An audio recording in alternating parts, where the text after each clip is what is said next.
Me?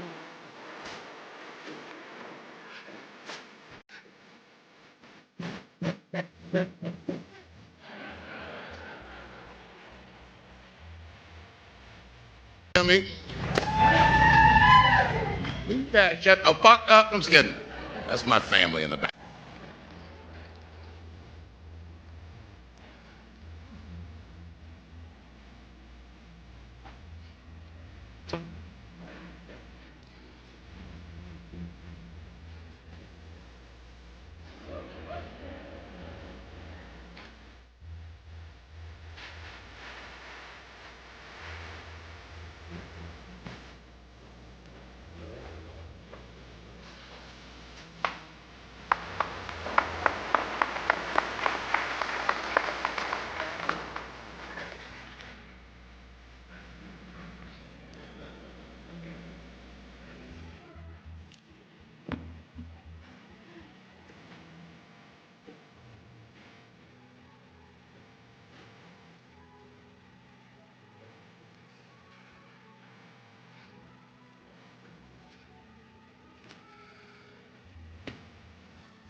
I am a very powerful dreamer. Yeah, I'm not lying.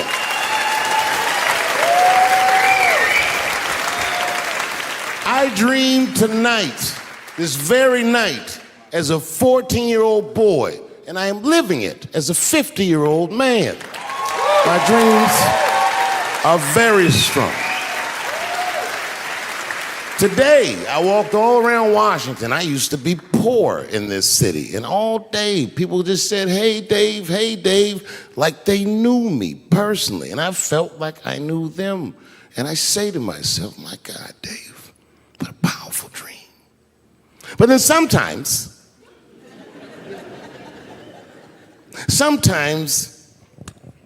I feel regular. Just feel like myself. Maybe I'll smoke some weed and be at some nightclub and feel shy. But I'll look across the nightclub and I'll see some guy that no one's ever heard of. But this nigga worked all week and got bottle service.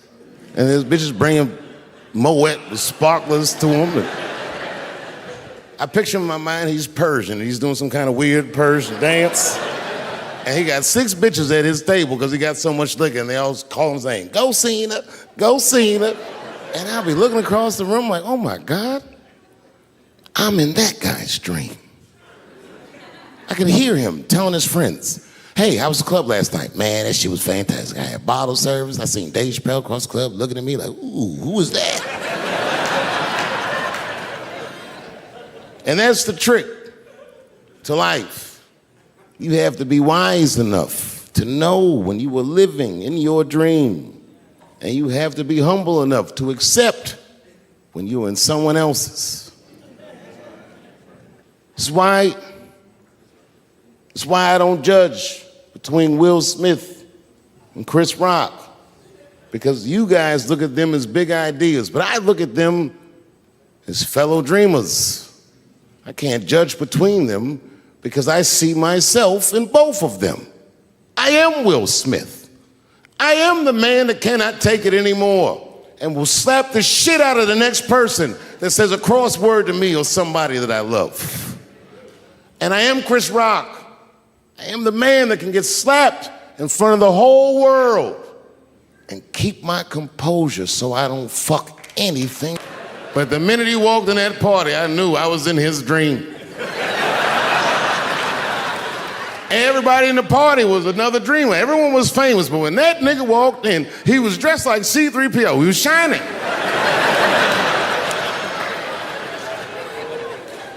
And everyone was like, oh my God, there he is. This one, I was like, oh. I didn't know who he was. And for some reason, out of all them dreamers, he walked right up to me. And he said, I tried to get you in my video. I didn't know what the fuck he was talking about. I said, what? I said, what? What video? And he just looked at me like, you know what video, and walked away. And I watched him walk away. I said, man, this nigga's having a very powerful dream.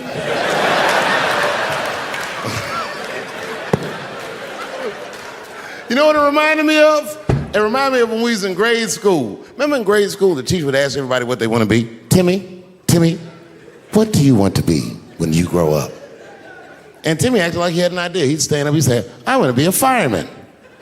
And the teacher would say, Timmy, that is a beautiful dream. But Timmy didn't mean it.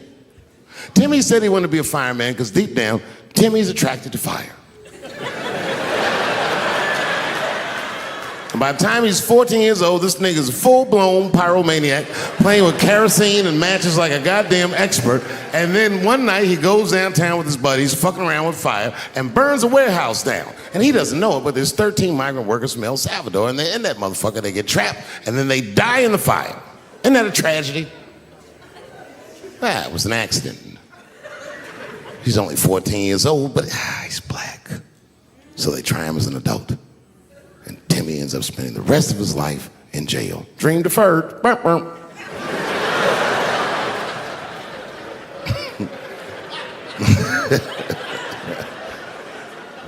What about you, Billy? Billy, what do you want to be when you grow up? And Billy stands up and he says, I want to be president of the United States. And the teacher says, oh my God, Billy, that is a wonderful dream. And Billy means that shit. Billy does everything right. That motherfucker gets his grades up. He joins student government. He even does extracurricular activities like show choir just to make his resume look good. He's on track to be president, but junior year he wipes. When he's 16, he gets his girlfriend pregnant and has to drop out of high school to make ends meet.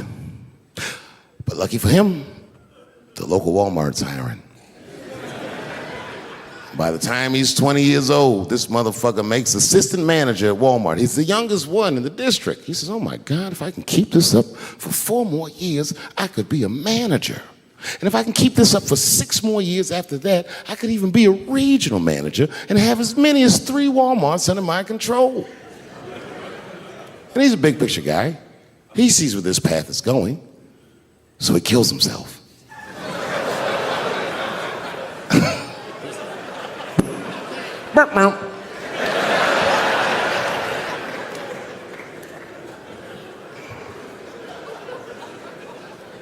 Well, what about you?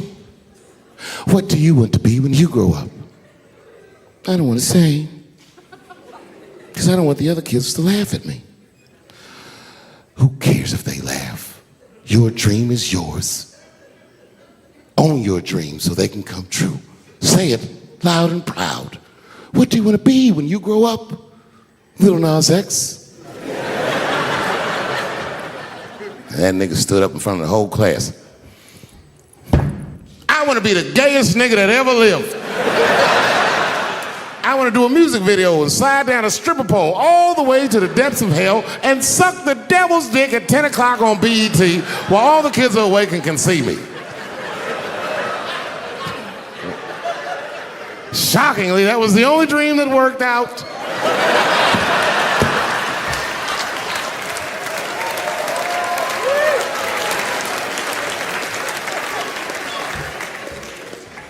That's why I'm here tonight in the city where I built the dreams that I live.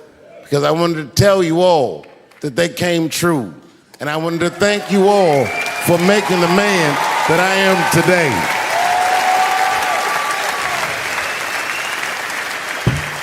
Yes, I am living a very powerful dream. Every time I come to this city and I stand in front of you, I realize that, my God, man, this is not my dream. I was by myself and I opened the door and my wife was in there alone. She was sobbing, like sobbing. I said, oh my God, what's wrong with you, bitch? Did you get attacked too?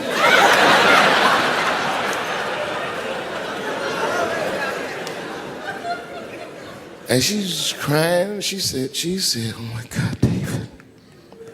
She said, if you had died tonight, me and the kids would have nothing.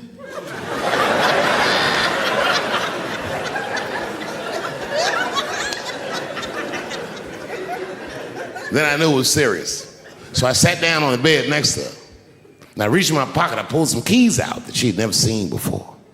She said, oh, what are those keys? And I gently placed them in her hands.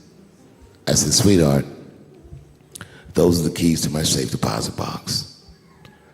God forbid anything ever happen to me. But if it does, don't even worry about it.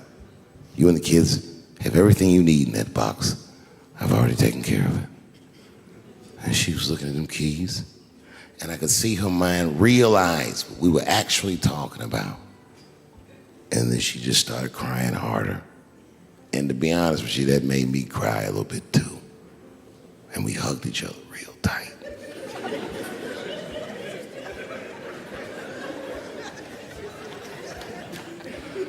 Do you know this bitch looked in the box while I'm alive and well? Who does that? Oh my God. And then she was mad at me. She said, God damn it, David, I opened that box. I said, you did? She said, yes, I did. And there was nothing in there.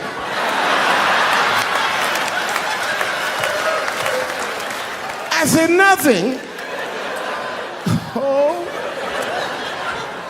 She said, nothing except your stupid joke book. I said, whoosh. I said, well, sweetie, look. If you tell those jokes exactly how they're written, you and the kids should be fine. They're really good jokes.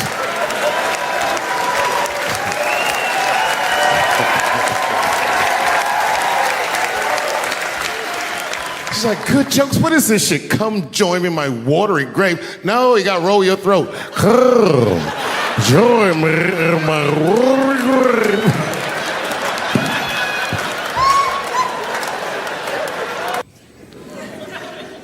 It's true. Yeah, let me tell you something. One time I thought my wife was cheating on me. Yes, nigga, yes. That was one of the worst days of my fucking life. I couldn't take it. And I'm embarrassed about it now, but I can talk about it. You know what I did? It's fucked up, but I did do this. I waited. I waited for her to fall asleep. And when I waited a long time, she's Asian. I couldn't tell if she was asleep or not. I was looking at her.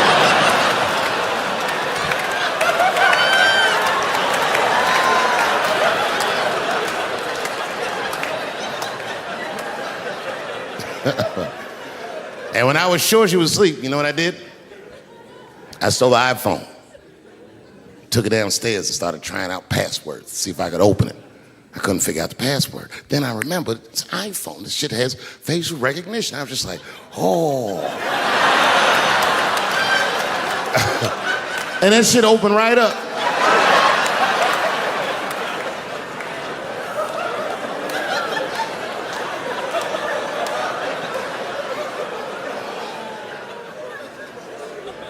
And I saw a text message in there from a fellow named Earl. I don't know anybody named Earl. I woke her up out of her sleep. I said, wake the fuck up. Who the fuck is Earl? And she said, David, what are you talking about? Oh, don't you play dumb with me, bitch. I done opened your phone. Who is Earl? And she said, oh my God, David. That's gay Earl from the hair salon. I said, word, what am I, dummy? How am I supposed to know this nigga is gay? And she was calm. She said, read his text and look at his pictures. I started reading the text. This fella sure does spell girl with a U a lot. And I switched over and looked at his pictures, and I couldn't believe it. This fella looked gay, and still pictures. His mouth was open in every shot.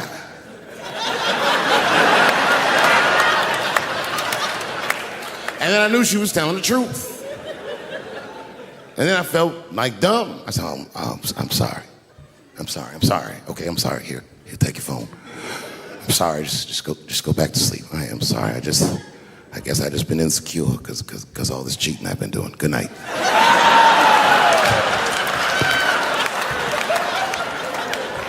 And she didn't let me leave. She said, well, since you want to wake a bitch up, and then she pulled my phone from under her pillow. I said, what the fuck? She said, who is this bitch in this picture? I said, how'd you open that phone? She said, it was easy, nigga. All I had to do was mash my nose and go like this, and then open right up. I said, what the fuck? And the special was only supposed to be 30 minutes. And I got ready, I practiced, I did all the shit I was supposed to do. And the night that I taped, 20 minutes into my 30-minute set, I'll never forget this, music started blasting from the nightclub underneath. You could hear it real loud, and it fucked my whole show up, and I was devastated. I was a young man. I really believed in what I was doing, and I thought that my dream had been killed. So when I got off stage, I ran down the steps to the alley behind Broadway Studios and where the control trucks are parked, and I kicked that motherfucking door open, and I started yelling at all the producers. I was nobody in show business, just a guy that believed in us. I said, man, you fucked everything up. That fucking music, what the fuck were you thinking? And there was a guy who was a big-time producer, I ain't saying no names, and he stood up, and he said, hey, kid, sit the fuck down. He said, we didn't ruin anything.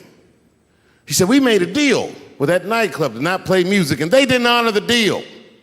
And I said, who didn't honor the deal? And he pointed to a guy. I'll never forget it. It was an old white man sitting in the Ford Taurus by himself. And he said, that guy right there. And I didn't waste no time or ask no questions. I went to that Ford Taurus, and I beat on that window, and I said, open the door, motherfucker, I want to talk to you. And that old man looked at me for 1 second and wisely drove the fuck off. And left me in the alley cussing at anybody who would listen. And 2 minutes later, literally 120 seconds later, couldn't have been any more than that, the doors of the kitchen in the alley of that nightclub underneath Broadway Studios flung open. And that old man was standing there, that same old man with reinforcements. He had 2 big goons with him, and he looked at me, and he was calm as a cucumber. He said, you, come here. I want to talk to you. I didn't know anything about the streets at this age. But I found out later in my life that these men were Russian mobsters. And I don't know what you guys know about the Russian mob, but these are the niggas that killed Denzel in Training Day.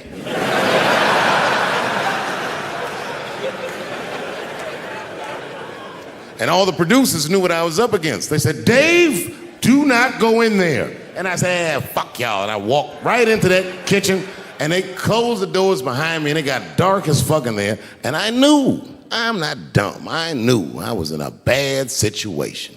But you have to understand, I believed in what I was doing, and I didn't give a fuck. Just kept cussing at these motherfuckers, telling them how they ruined my life. And that old man couldn't believe that I was talking all this shit. And as soon as I took a breath, he stopped me gently. He said, hey, kid, listen. Your friends lied to you. He said, we made a deal, but your friends never paid me. And when he said that, I realized I was locked in a kitchen.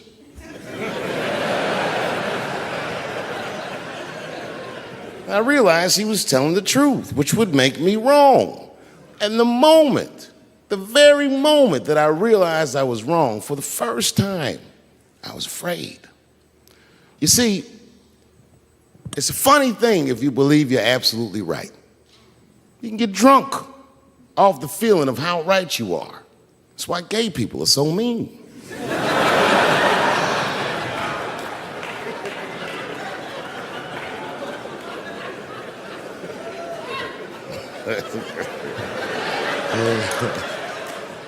But I didn't buckle. You guys would have been very proud of me. I was scared, but I didn't buckle. I said, well then, sir, I owe you an apology. But I believe that no matter what reason that music was playing, it ruined my life. And that old man looked at me with sympathy in his eyes. And he walked over to me and he gently placed his hand on my cheek, which I gotta tell you, is a very emasculating thing to do. I was standing there looking at this nigga's hand on my cheek like that.